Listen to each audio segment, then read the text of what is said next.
You guys probably saw this week, but a deal was announced, an investment was announced. Andreessen, Sequoia, myself, and a few others, we did this thing called BitClout.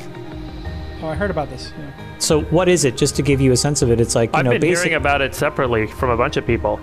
Yeah, so I mean, like in a nutshell, what these guys did was they said, okay, well, we're just going to take, this entire blockchain concept and we're going to fork it and we're going to create this thing where folks can essentially have one blockchain. They can, have content around it and then identify sort of people and nodes. And all of a sudden, like, we all have this currency that sits on top of this BitClout currency.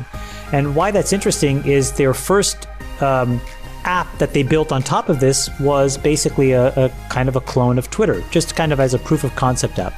And I think, Jason, it's moving to a place where now people with reputation and people with trust can actually signal that they have it. And then that's probably a better way over time for folks like us to figure out what is valuable and not valuable, what is trustworthy and not, irrespective of whichever end of the spectrum it's coming in off of. And then if there is disinformation, that person's quote unquote BitClout stock, right, their token will fall in value.